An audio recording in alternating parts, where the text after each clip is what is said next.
روحي وصار الدمع. السلام علیکم ورحمۃ اللہ وبرکاتہ۔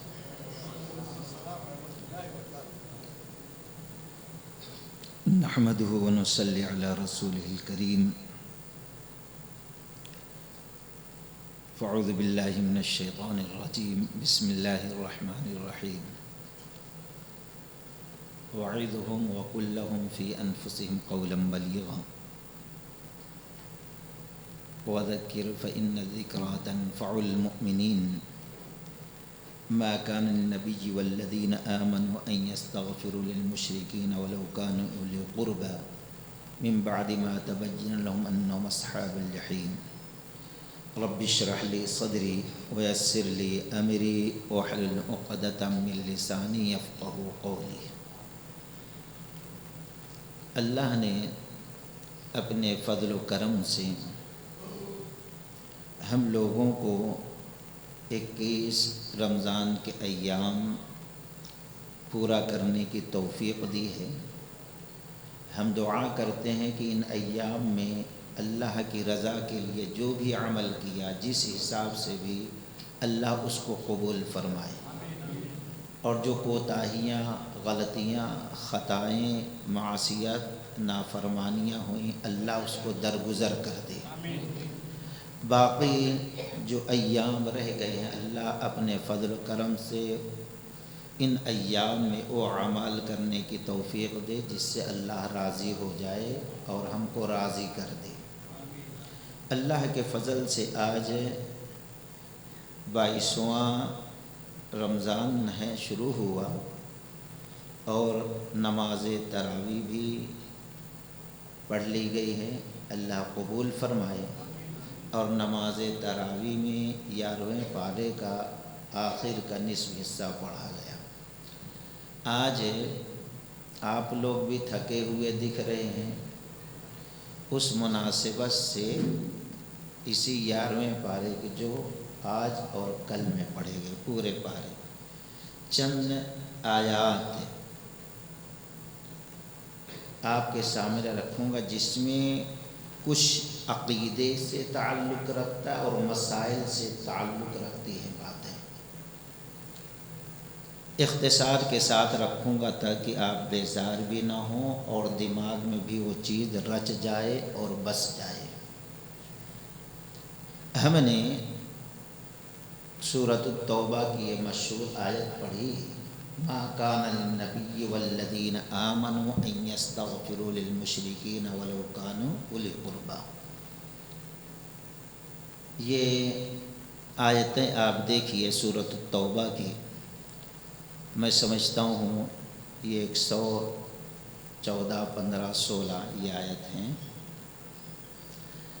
آپ اور ہمیں اللہ تعالی حکم دے رہا ہے نبیوں کو اور جو ایمان والے ہیں،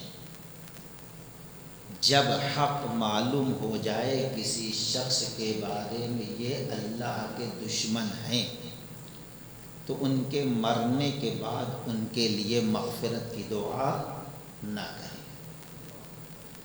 وما کان استغفار، اور پھر آگے اللہ تعالیٰ کہہ رہا ہے کسی شخص کے دل میں یہ بات آ سکتی ہے کہ ابراہیم علیہ السلام کا باوا آزر پکا مشرک تھا، بتوں کا بنانے والا تھا، بتوں کو بیچنے والا تھا، بتوں کی عبادت کرنے والا تھا، لیکن ابراہیم علیہ السلام نے ان کے لیے مغفرت کی دعا کی۔ سوال پیدا ہو سکتا ہے، تو اللہ تعالیٰ نے یہ دوسری آیت میں اس کی وضاحت کی کہ ابراہیم علیہ السلام اپنے باپ آزر کے لیے جو مغفرت کی دعا کیے، ایک وعدہ تھا کہ میں آپ کے لیے مغفرت کی دعا کروں گا جب تک کہ اللہ واضح نہ کر دے۔ لیکن جب اللہ تعالیٰ نے واضح کر دیا ابراہیم علیہ السلام پر کہ تیرا باپ کفر شرک کی حالت میں، اللہ کی دشمنی کی حالت میں مرا ہے، تو اس کے بعد وہ باز آ گئے۔ جب یہ آیات نازل ہوئی تو کچھ صحابہ ایسے تھے جنہوں نے اپنے بہت سارے عزیز و قریب رشتہ داروں کے لیے جو کفر اور شرک کی حالت میں وفات پا چکے تھے کافر اور مشرک، لیکن انہوں نے زندگیوں میں کچھ اچھے اعمال کیے تھے، جیسے غریبوں کی مدد کرنا، کوئی اگر قتل کرنے جا رہا ہے، بچی کی بیٹی پیدا ہوئی اس کو لے کے پال لینا، اس طریقے سے خیراتی کام، بھلائی کا کام وہ کیے تھے، اچھے تھے۔ وہ اعمال سوچ کر گرچہ کفر اور شرک پہ مرے تھے، لیکن ان کے لیے مغفرت کی دعا انہوں نے کی تھی۔ جب یہ آیات نازل ہوئی کہ رسول کے لیے اور نبی کے لیے اب مناسب نہیں ہے کہ اگر شرک پر، کفر پر ان کے رشتہ دار مر جا رہے ہیں تو مغفرت کی دعا مانگے، اب وہ صحابہ اکرام کو ڈر پیدا ہو گیا، ارے ہم نے تو اپنے رشتہ داروں کے لیے جو شرک کی حالت میں مرے تھے مغفرت کی دعا مانگے، اب کیسا؟ تو اللہ تعالیٰ نے ان کے دلوں کی یہ سوچ اور اس تکلیف کو دور کر دیا۔ وَمَا كَانَ لِيُضِلَّ قَوْمًا بَعْدَ إِذْ هَدَاهُمْ۔ اللہ تعالیٰ کسی عمل پر اپنے بندوں کے مواخذہ نہیں کرتا، پکڑتا نہیں، جب تک کہ اس کے بارے میں مسئلے کو واضح نہ کر دے۔ اس بارے میں اللہ نے ابھی کوئی مسئلہ واضح طور پر بیان نہیں کیا تھا، اس لیے جن مؤمنین نے اس آیت، اس مسئلے کے واضح ہونے سے پہلے اپنے مشرک باپ دادا کے لیے، رشتہ دار کے لیے دعائے مغفرت کی، اللہ اس پر پکڑے گا نہیں، گرفت نہیں کرے گا، گنہگار مجرم نہیں مانے گا۔ لیکن اب یہ مسئلہ واضح ہونے کے بعد اب اگر کوئی یہ جرم کرتا ہے، یہ گناہ کرتا ہے، تو اللہ اس پر اس کی گرفت کرے گا، اس پر مواخذہ کرے گا۔ یہ مسئلہ واضح کر کے اللہ تعالیٰ نے صحابہ اکرام کے دلوں کے ٹھیس اور تکلیف کو دور کر دیا ہے۔ تو ان آیات سے یہ مسئلہ واضح ہو گیا کہ واضح طور پر قرآن و حدیث کے حساب سے اگر کوئی شخص مر جاتا ہے اور اس کے اندر کفر پایا جا رہا ہے، واضح طور پر شرک پایا جا رہا ہے، تو چاہے ہمارا باپ ہو، چاہے ہماری ماں ہو، چاہے بھائی ہو، چاہے بیوی ہو، چاہے کوئی اور ہو، کتنا ہی کوئی قریبی کیوں نہ ہو، اب اس کے لیے مغفرت کی دعا کرنا جائز نہیں ہے، اللہ نے واضح طور پر منع کیا۔ امام بخاری رحمۃ اللہ علیہ کتاب التفسیر کے اندر نقل کرتے ہیں یہ آیت اس وقت نازل ہوئی جبکہ نبی صلی اللہ علیہ وسلم کا چچا ابو طالب، جس نے بہت سپورٹ کیا تھا، بڑی مدد کی تھی بھتیجے کی۔ اب اکثر لوگ لکھ دیتے ہیں کہ پالا تھا، پرورش، ٹھیک ہے، لیکن ہم جب سیرت کی کتاب دیکھتے ہیں تو ابو طالب کی پرورش میں جب نگرانی میں رسول اللہ صلی اللہ علیہ وسلم آئے، معصوم تھے، ننھے منھے بچے تھے، لیکن اللہ کی قسم فری کی روٹی کھائے نہیں، بلکہ اس معصومیت دور میں بھی وہ بکریاں چراتے تھے، محنت کرتے تھے، اپنا پیٹ بھی پالتے تھے، اپنے چچا کو بھی کھلایا کرتے تھے۔ یہ کہنا کہ چچا نے پالا نہیں، بلکہ نبی نے چچا کو پالا، ہاں سپورٹ کیے ہمیشہ، یہ ساری چیزیں بڑے احسانات ہیں۔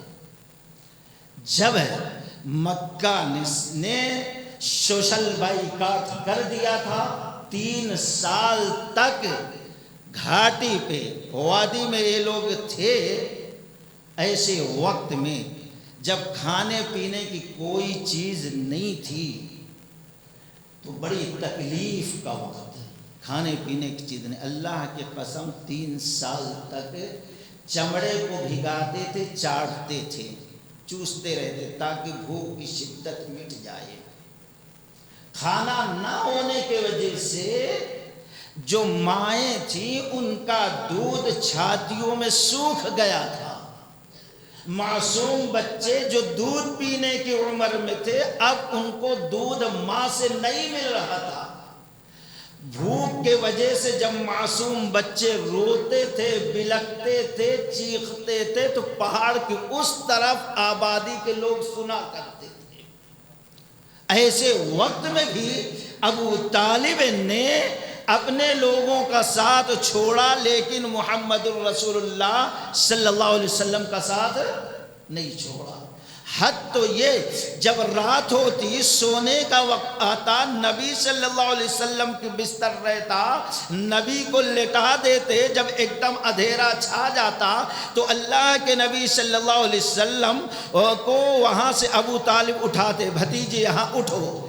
جب اٹھ جاتے تھے تو وہاں پر اپنے بیٹے علی کو لٹاتے تھے یا دوسرے بیٹے کو، اور نبی صلی اللہ علیہ وسلم کو اپنے بیٹے کے مقام پر، تاکہ دشمن نبی کو لیٹتے ہوئے سوتے ہوئے دیکھ لیا ہے، اب اس کی نیت خراب ہو جائے کہ وہ جو ہے رات میں قتل کرنا چاہے تو نبی کی جان بچ جائے، ان کے بیٹے قتل ہو جائے۔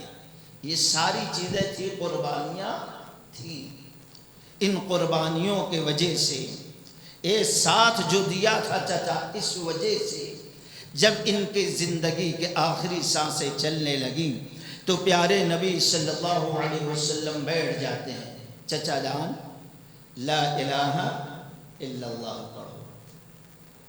ہمیں آپ کو بھی حکم ہے نا، کوئی شخص مر رہا ہے تو کیا پڑھنا چاہیے؟ سورہ یاسین نہیں پڑھنا چاہیے؟ آج بہت سے خالہ اماں ہیں، کوئی مرنے کے قریب ہوا تو اب وہاں بھجن کے جیسا پڑھنا شروع کر دیتے۔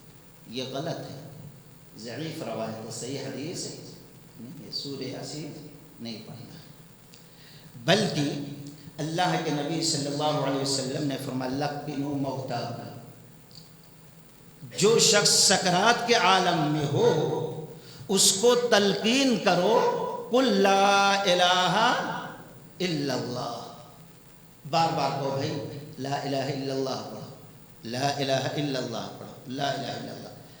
اب اگر کئی بار کہنے کے بعد بھی جو سکرات کے عالم میں ہے، مرنے کے قریب ہے، پھر بھی وہ لا الہ الا اللہ نہیں پڑھتا، تو خاموشی سے اس کے سامنے اب پڑھنا چاہیے لا الہ الا اللہ، لا الہ الا اللہ محمد الرسول اللہ صلی اللہ علیہ وسلم۔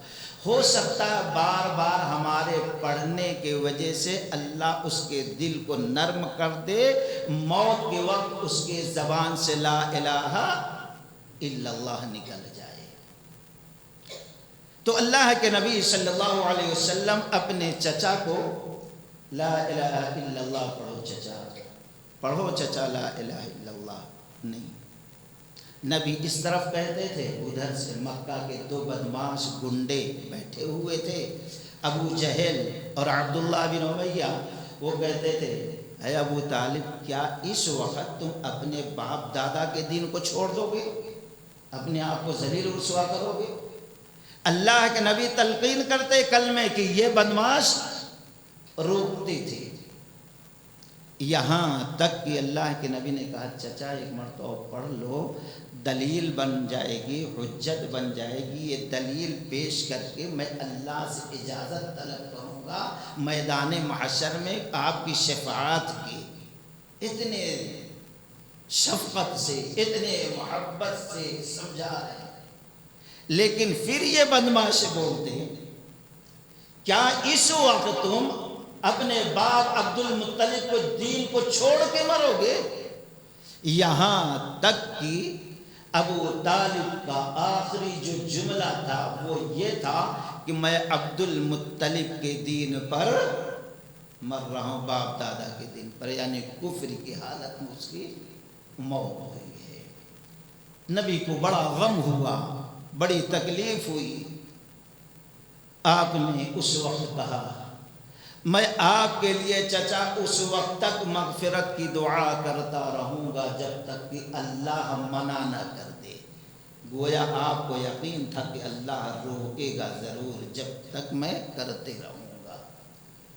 اس وقت یہ آیت نازل ہوئی ما کان للنبی والذین آمنوا ان یستغفروا للمشرکین، نبی کو بھی حکم دیا جا رہا اور جتنے دنیا کے ایمان والے ہیں قیامت تک رہیں گے سب کے لیے یہ مسئلہ بیان کیا جا رہا. اگر واضح ہو گیا مرنے والا کفر اور شرک پہ مرا ہے، اب جائز نہیں ہے کہ اس کے لیے مغفرت کی دعا مانگے. اللہ کے نبی صلی اللہ علیہ وسلم اس کے بعد رک گئے اور اسی وقت یہ آیت بھی آئی، اِنَّكَ لَا تَهْدِي مَنْ أَحْبَبْتَ وَلَكِنَّ اللَّهَ يَهْدِي مَنْ يَشَاءُ. اے نبی، آپ جس سے محبت کرتے ہیں، آپ جس کو پسند کریں، چاہیں اس کو ہدایت دیں تو ہدایت دے نہیں سکتے. ہدایت نبی کے ولی کے کسی انسان کے ہاتھ میں نہیں ہے. ہدایت کا مطلب ایک تو راستہ بتا دینا، یہ حساب سے آپ نے ہدایت دے دیا ہے، لیکن دلوں تک اسلام کے لیے، ایمان کے لیے راستہ بنا دینا، یہ ہدایت کے دینا اللہ کا کام ہے، کوئی اور دے نہیں سکتا.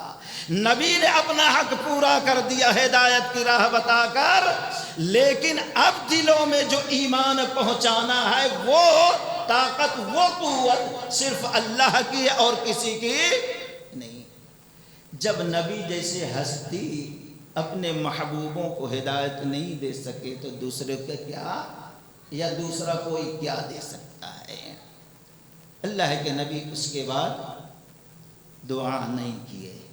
امام احمد بن حنبل رحمۃ اللہ علیہ مسند احمد کے اندر نقل کیا ایک سفر سے، کئی روایتیں ہیں، کچھ صحیح بھی ہے اس کے اندر، کہ اللہ کے نبی صلی اللہ علیہ وسلم لوٹے، صحابہ کو کہا رک جاؤ میں آتا ہوں. گئے ایک جگہ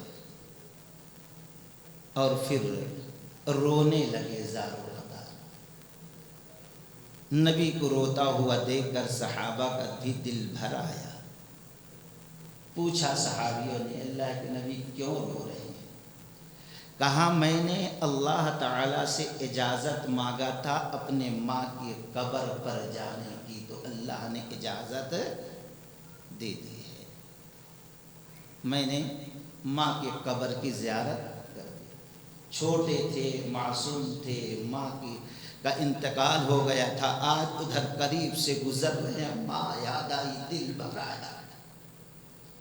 اجازت مانگ لی رب سے کہ چلے جاؤں اپنے ماں کے قبر پر، آمنہ کے قبر. رب نے اجازت دے دی. پھر دل میں ایک شوق پیدا ہوا، جذبہ پیدا ہوا، کیوں نہ میں اپنے رب سے اجازت مانگ کر اپنی امی جان کے لیے مغفرت کی دعا نہ کروں. تو اللہ کے نبی نے فرمایا میں نے رب سے اجازت مانگی، رب نے مغفرت کی دعا کی اجازت نہیں دی. دل بھر آیا، لوگوں ماں تھی میری، اس وجہ سے اجازت نہ ملنے پہ مجھے رونا آ گیا، باقی اور کوئی بات نہیں ہے. ہاں، حافظ خطیب بغدادی علیہ الرحمہ ایک قول نقل کرتے ہیں جس کو لوگ لے کے اڑتے رہتے ہیں، لیکن اس کی کوئی حقیقت نہیں ہے، کہ اللہ نے آپ کے ماں باپ کو دوبارہ زندہ کیا، پھر آ کے کلمہ پڑھے، پھر جا کے قبر میں سو گئے. یہ مسخرہ پن ہے، اس کی کوئی حقیقت نہیں ہے. ان ساری حدیثوں کو حافظ ابن کثیر رحمۃ اللہ علیہ نقل کیا، یہ قول بھی نقل کیا ہے خطیب بغدادی رحمۃ اللہ علیہ کو، اور ایک دم بے بنیاد، ضعیف، مجہول قرار دیا ہے. کوئی حقیقت نہیں ہے، نہ عقل سے اور نہ نقل سے. ایسی بات ہمارے نبی ہیں، رحمت للعالمین ہیں، لیکن اس کا مطلب یہ نہیں ہے کہ ہم جھوٹی موضوع من گھڑت چیزوں کو آپ کی طرف منسوخ کر کے آپ کی عزت بڑھا. یہ عزت بڑھا نہیں رہے بلکہ قرآن و حدیث کا انکار کر رہے ہیں دوستو. تو خیر، ایک مسئلہ بڑے اختصار کے ساتھ، کوئی کتنا بھی قریبی ہو، اس کا رشتہ دار اگر مرتا ہے کفر شرک کی حالت میں، مغفرت کی دعا مانگنا جائز نہیں ہے. آگے ایک بڑی مشہور معروف آیت ہے، الا ان اولیاء اللہ لا خوف علیہم ولا هم یحزنون، سورہ یونس کی جو ابھی نماز تراویح میں آپ لوگوں نے سنا ہوگا. خبردار، اللہ کے ولیوں کو کوئی خوف اور کوئی رنج نہیں ہے. اب اولیاء کا معنی کیا ہوتے ہیں؟ اولیاء یہ ولی کی جمع ہے، یعنی بہت سارے اولیاء. اور کوئی خوف غم نہیں، مطلب یہ ہوتا ہے ولی کا معنی ہوتا ہے اللہ کے قریب، اللہ کے نزدیک، اللہ کے بہت زیادہ قریب. اب اس سے پہلے ہم نے حدیث رکھی تھی، حدیث قدسی بخاری کی روایت. خود اللہ تعالیٰ کہتا ہے میرا بندہ جن چیزوں سے میری قربت حاصل کرنا چاہتا ان میں سے سب سے اہم عمل کون سا ہے جو ہم نے اس پر فرض قرار دیا؟ نماز ہے، روزہ ہے، زکوٰۃ ہے، حج ہے، اور سب سے پہلے نمبر پہ ایمان خالص ہے. یہ فرائض ہیں. یہ جب انسان اپناتا ہے تو اللہ کا ولی بن جاتا ہے. اور پھر جب انسان اللہ کا ولی بن جاتا ہے، اللہ کے نزدیک پہنچ جاتا ہے، تو ان عملوں کو نہیں کرتا جس کو قریب گیا ہے، جو اس کو ناپسند ہو. یعنی اللہ نے جس کو حرام قرار دیا، ناجائز قرار دیا، ناپسند قرار دیا، ایسی باتوں کے قریب نہیں جاتا. گویا ولی بننے کا طریقہ کیا ہے؟ اللہ نے جو فرض قرار دیا اس کو بجا لایا جائے، جس سے روک دیا اس سے رک جایا جائے. بندہ خود بخود ولی بن جائے گا. آگے اس کی صفت اللہ نے بیان فرمائی ہے، الا ان اولیاء اللہ لا خوف علیہم ولا هم یحزنون. تو ولیوں کی صفت کیا؟ آگے آیت میں اللہ نے کہا الذین آمنوا، وہ ایمان والا ہو، وہ ایمان والا ہو، یعنی جو اللہ تبارک و تعالی نے اس پر فرض قرار دیا، دل سے اس کا اقرار کرنے والا. نماز کو بھی ایمان قرار دیا اللہ تعالی نے. وما كان الله ليضيع ایمانکم ان اللہ بالناس لرؤوف رحیم. نماز کو بھی ایمان قرار دیا. الذین آمنوا، پہلی صفت ایمان والا ہو. دوسری صفت وکانوا یتقون، وہ متقی اور پرہیزگار ہو. اللہ کی حرام کردہ چیزوں کو انسان چھوڑ دے، وہ متقی بن جائے گا. اور بڑا تقوی کیا ہے؟ کلمہ توحید پر جمع رہے.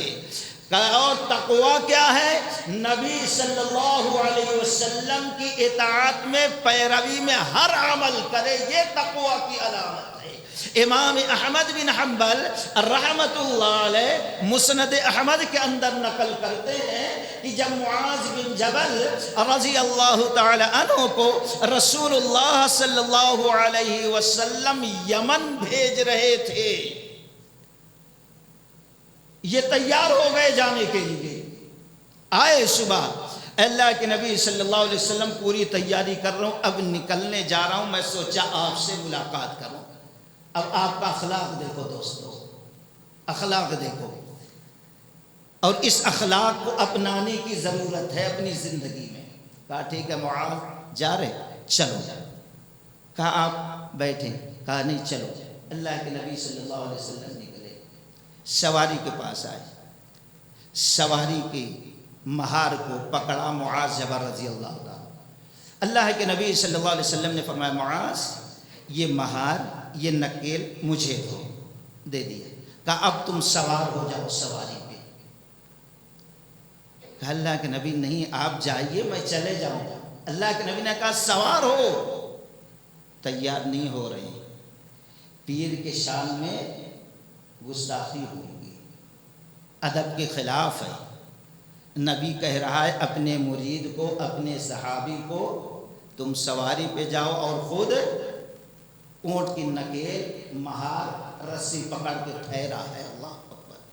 یہ سادگی، یہ اخلاق نہ آسمان نے دیکھا ہوگا اور نہ زمین نے دیکھا ہوگا۔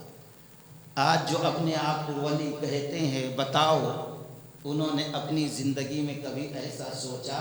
وہ تو سمجھتے ہیں عزت یہ ہے ان کا مرید ان کے قدموں پہ پڑ جائے اور اس کو چاٹے ان کے تھکو، یہ ہے اصل مرید۔ یہاں پیارے نبی صلی اللہ علیہ وسلم معاذ اوپر جاؤ، ہمت نہیں پڑے۔ اب نبی نے غصے میں تھوڑا تلخ آواز میں لہجے میں کہا جاؤ اوپر۔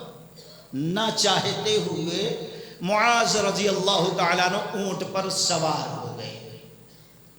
اب اس کے بعد اللہ کے نبی صلی اللہ علیہ وسلم رسی پکڑ کر آگے آگے چل رہے، پیدل، پیر نیچے پیدل چلے اور مرید جو ہے سواری پر۔ اللہ اکبر، کیا منظر رہا ہوگا دوستو، یہ اخلاق اور اپنے مرید سے یہ شفقت، یہ محبت، یہ انداز قوم کے ذمہ داروں کو نبی دے رہے ہیں۔ معاذ رضی اللہ تعالیٰ عنہ کہتے ہیں نہ چاہتے ہوئے پھر بھی میں سواری بیٹھا تھا، لیکن ندامت اور شرمندگی سے سر جھکایا ہوا تھا۔ سواری چل رہی ہے، نبی پیدل آگے آگے چل رہے ہیں۔ کچھ راستہ چلے تھے کہ میرے کانوں سے نبی صلی اللہ علیہ وسلم کی آواز ٹکرائی، اے معاذ جا رہے ہو جاؤ، لیکن اب شاید جب تم یمن سے واپس آؤ مدینہ تو یہ مسجد موجود ہوگی، یہ گھر خیمے موجود ہوں گے، سب تمہیں ملیں گے، شاید میری ملاقات تم سے نہ ہو سکے۔ یہ کہنا تھا۔ سنے معاذ رضی اللہ تعالیٰ عنہ، سواری چل رہی ہے، کہتے ہیں دل بھر آیا، دنیا ایک دم اندھیری چھا گئی ہو گئی کہ آخر نبی کیا کہہ رہے ہیں۔ کائنات میں جو سب سے بڑا محبوب ہے وہ کہہ رہا ہے اب شاید ہماری تمہاری ملاقات نہ ہو۔ دل بھرا، آنکھوں میں آنسو آئے، اندھیرا چھا گیا، آنکھوں سے آنسو ٹپک کر داڑھی کے بالوں کو تر کر رہے ہیں۔ سواری چل رہی ہے، اب آہستہ آہستہ ہچکیاں بن گئی، یہاں تک کہ تڑپ کر آواز سے رونا شروع کر دیا، ایک معصوم بچے کی طرح معاذ رضی اللہ رو رہے ہیں، زاروں قطار رو رہے ہیں۔ اب میرا محبوب نہ رہا تو اب میری زندگی کا کیا معنی ہے؟ یہاں تک کہ جب وہ ہچکیاں لے کر معصوم بچے کی طرح رو رہے تھے تو اللہ کے نبی کا دل بھر آیا۔ آپ نے کہا ہے معاذ خاموش رہ جاؤ، خاموش ہو جاؤ، اللہ کے واسطے خاموش ہو جاؤ۔ معاذ ہے کہ رونا اور زیادہ ہو رہا ہے لیکن خاموش نہیں ہو رہا ہے۔ حد تو یہ ہے کہ ان کو خاموش کراتے کراتے نبی کا بھی دل بھر آیا، نبی بھی رونا شروع کر دیے۔ نبی نیچے روتے ہیں، وہ سواری پر روتے ہیں۔ تیسرا کوئی نہیں ہے کہ کوئی ان دونوں کو خاموش کرائے اور تسلی دے، الا یہ کہ اللہ کی رحمت جوش میں آئے، اللہ دونوں کو خاموش کرا دے۔ معاذ رضی اللہ تعالیٰ عنہ کہتے ہیں رونے کا سلسلہ چل رہا تھا، سواری چل رہی تھی، نبی بھی رو رہے ہیں اور میں بھی رو رہا ہوں، بہت دور تک یہی معاملہ تھا، یہاں تک کہ پھر ایک بار میرے کانوں سے پیارے نبی صلی اللہ علیہ وسلم کی آواز ٹکرائی، اے معاذ جا رہے ہو تو جاؤ، اب یہاں ملاقات شاید نہ ہو۔ اگر یہاں ملاقات نہیں ہوگی اور میری سنت پر تم اتباع، میری سنت کی تم پیروی کرتے رہے، میرے اتباع میں ہر کام بجا لیتے رہے، میری طاعت کے مطابق دنیا میں زندگی گزارتے رہے، الا ان اولیاء التقی، یاد رکھنا متقیوں کا ولی میں ہوں گا، اللہ کے ہاں میں اس کے وجہ سے تمہاری سفارش کروں گا۔ کہتے ہیں جب میں یہ سنا تو میرے آنکھوں سے آنسو خشک ہو گئے، اب رونا بند ہو گیا، چلو یہاں کی زندگی مختصر ہے، ختم ہو جائے گی، دائمی زندگی باقی رہنے والی ہمیشہ زندگی ہے، وہاں تو محمد الرسول اللہ صلی اللہ علیہ وسلم کا ساتھ نصیب ہوگا، وہاں اللہ و رسول میرے ولی ہوں گے۔ تو اس واقعہ سے پتہ کیا چلا کہ نبی کی اتباع کرنے والا ولیوں میں ہے، ولی ہے۔ جو جتنا بڑا متبع سنت ہوگا، متبع رسول ہوگا، وہ اتنا بڑا اللہ تعالیٰ کا ولی ہوگا۔ الذین آمنوا وکانوا یتقون، اللہ نے خود ولی کی صفت بیان فرمائی۔ ولی کون ہوتا ہے دوستو؟ ولی کون ہوتا ہے؟ چنانچہ ابو ہریرہ رضی اللہ تعالی عنہ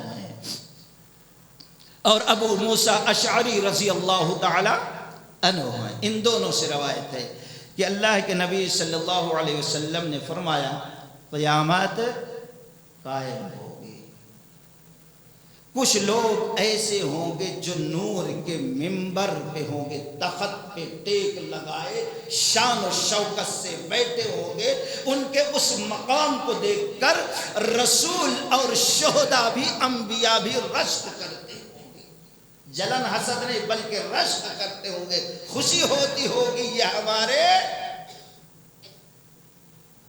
مرید ہے، یہ ہماری امت ہے، یہ رشک ہوتا ہوگا۔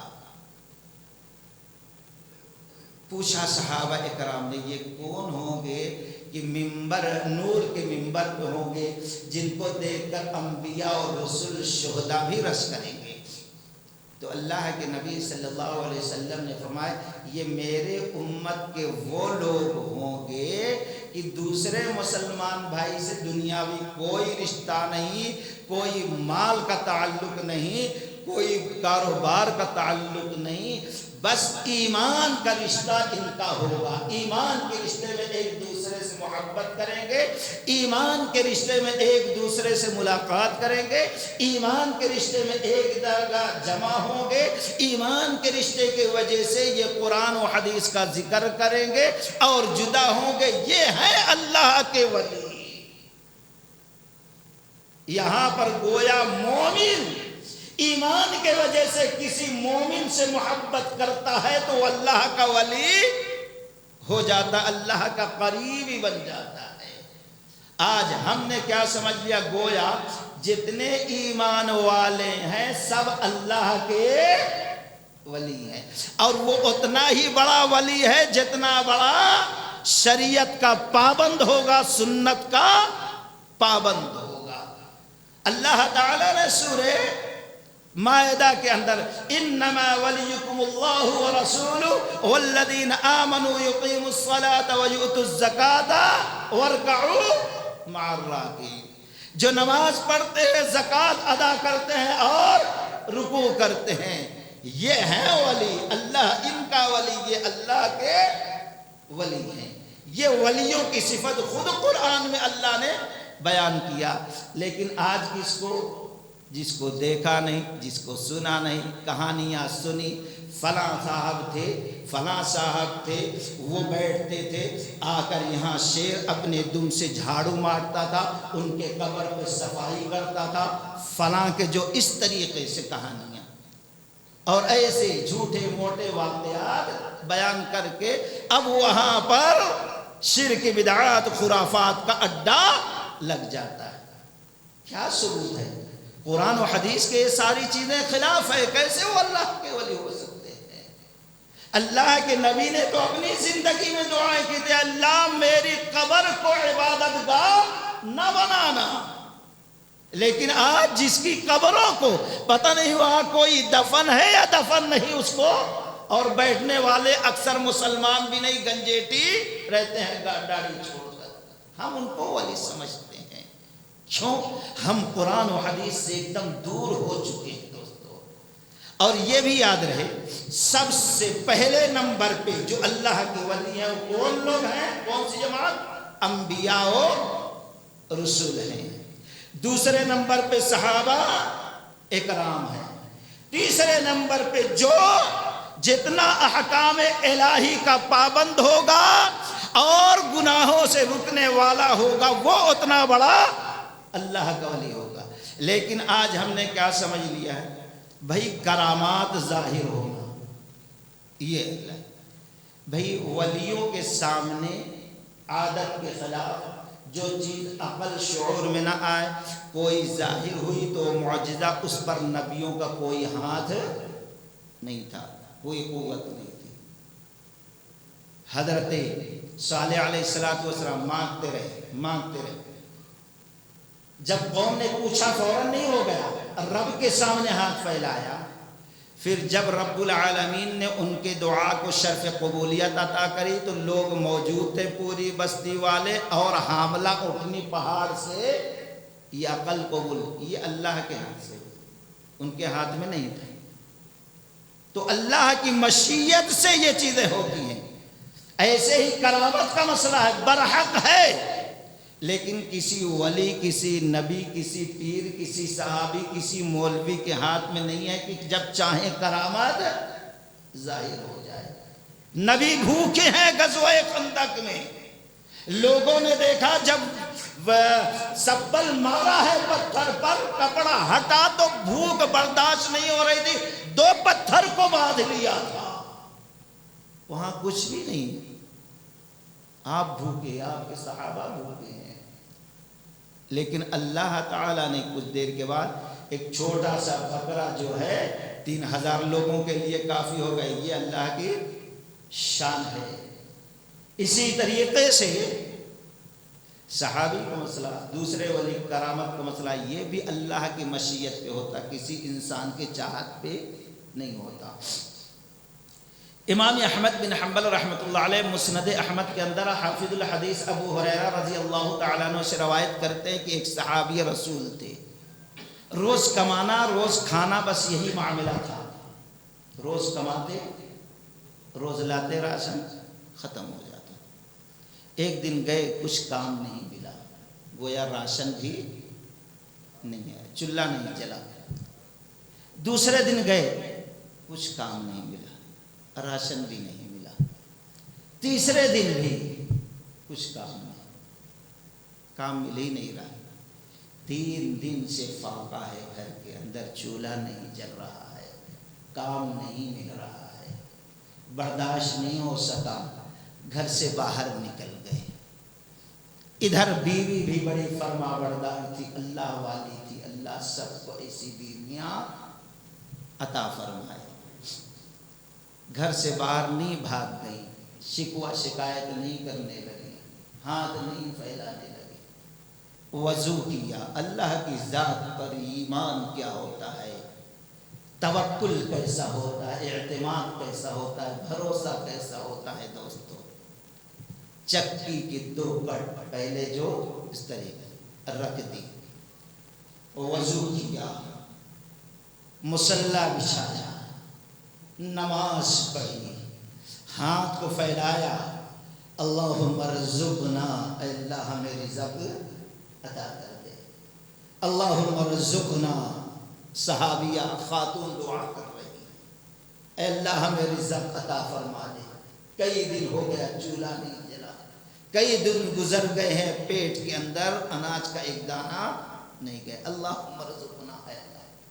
ابھی دعا ختم نہیں ہوئی، دیکھ سنتی کیا ہے کہ اب وہ چکی خود بخود چل رہی ہے، خود بخود چکی چل رہی ہے۔ دعا ختم ہوئی، دیکھتی ہے چکی چل رہی ہے، آٹا گر رہا ہے، چکی چل رہی ہے، آٹا گر رہا ہے، اب وہ سمیٹنا شروع کر دی، ایک جگہ جمع کر رہی، ایک جگہ جمع کر رہی ہے۔ بہت سارا آٹا ہو گیا، بہت سارا آٹا جمع ہوتے جا رہا ہے، جمع ہوتے جا رہا ہے۔ ابھی کچھ وقت گزرا تھا، صحابی رسول بھی آ گئے، گویا ان کو بھی یقین تھا، وہ بھی گھر میں نہیں مانگا بلکہ باہر جا کر کہیں چھپ کے انہوں نے بھی اللہ سے دعا کی تھی، اور سوچا تھا اب یہاں اللہ سے مانگا ہوں، گھر پہنچنے سے پہلے اللہ دے گا بھی۔ وَعَلَىٰ رَبِّهِمْ يَتَوَكَّلُونَ، مومنوں کی صفت ہے، اس لیے اللہ کہتا نماز کے ذریعے سے اور صبر کے ذریعے سے، یقین کے ذریعے سے مانگو، رب قبول کرے گا۔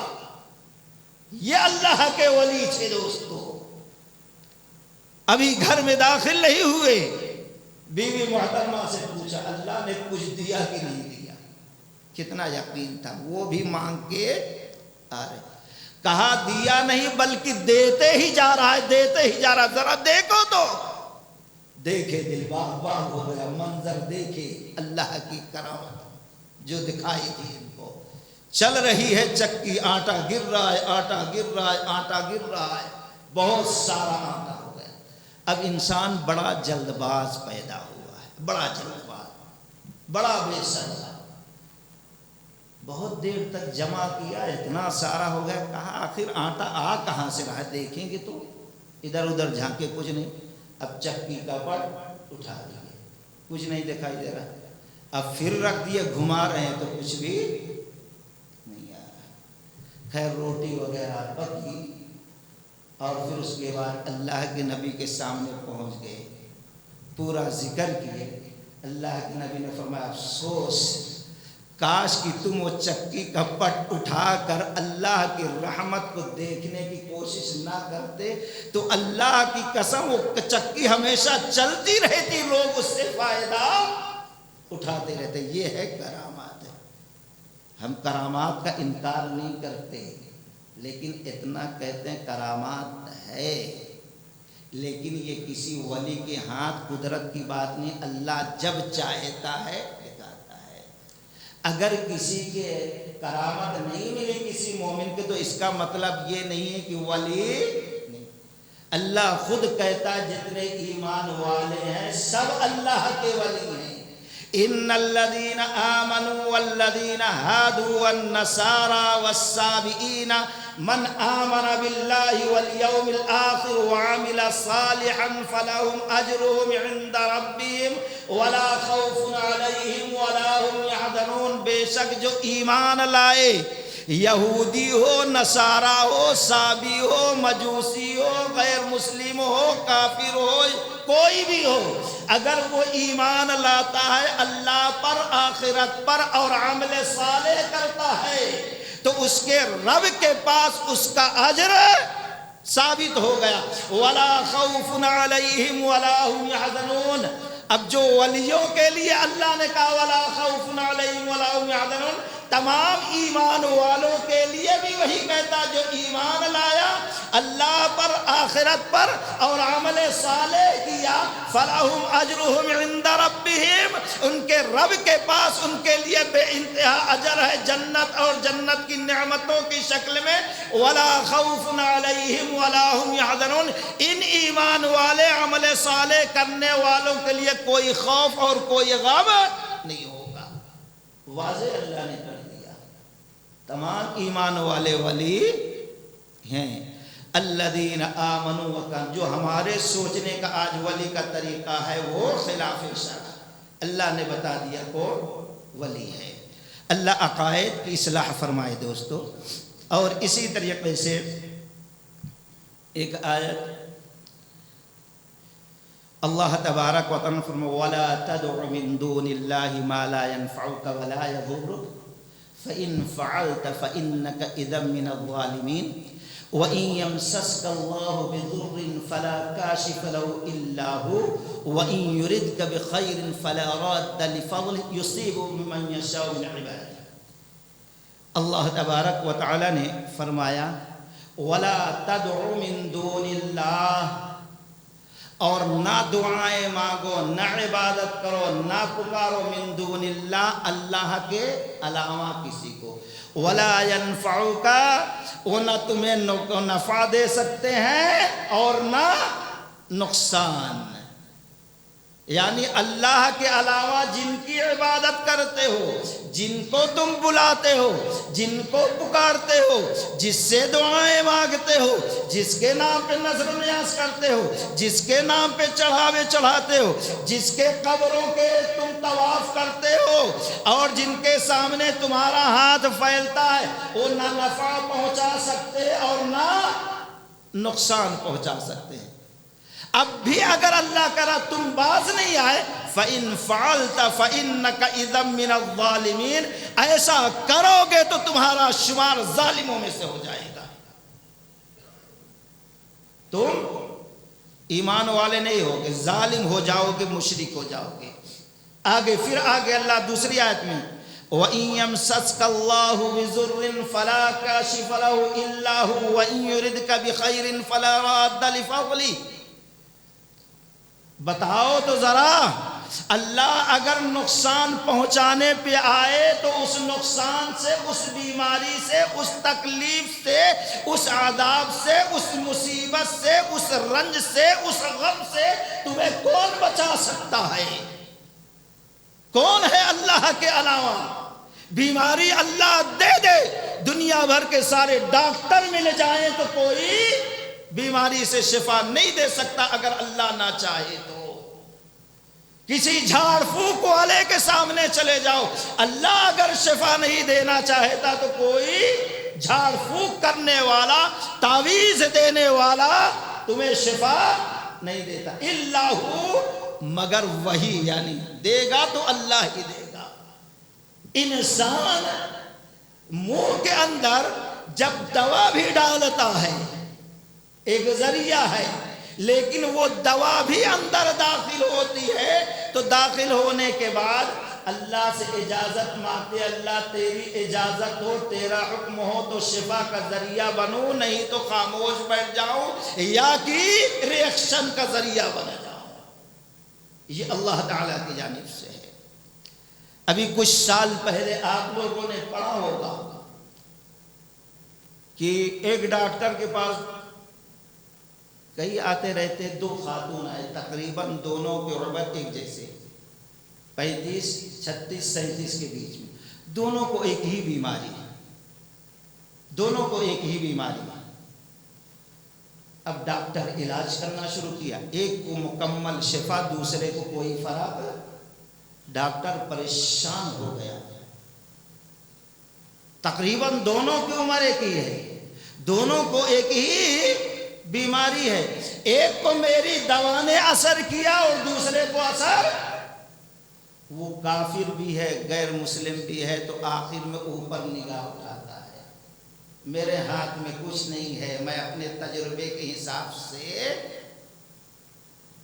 دوا دیا، لیکن دوا کو اوپر والے نے اجازت دیا تو اس کے لیے شفا بن گئی، اور اس کے لیے اجازت نہیں ہوئی تو شفا نہیں بنی. اس میں ہمارا کوئی دخل نہیں ہے دوستو. وَإِن يَمْسَسْكَ اللَّهُ بِضُرٍّ فَلَا كَاشِفَ لَهُ إِلَّا هُوَ وَإِن يُرِدْكَ بِخَيْرٍ فَلَا رَادَّ لِفَضْلِهِ.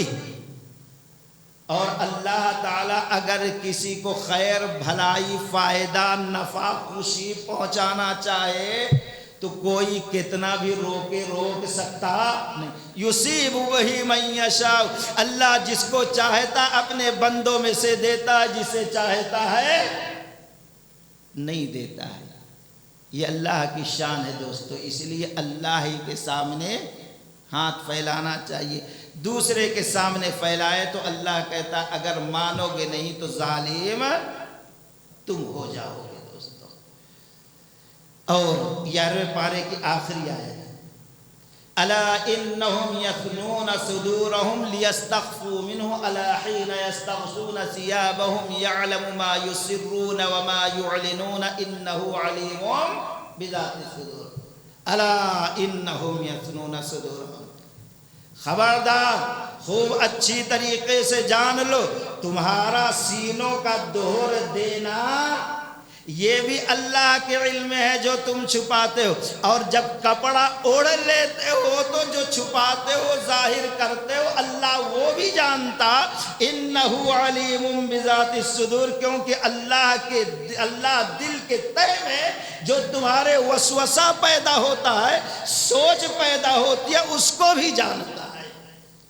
یہاں ایک مسئلہ پہ غور کرو.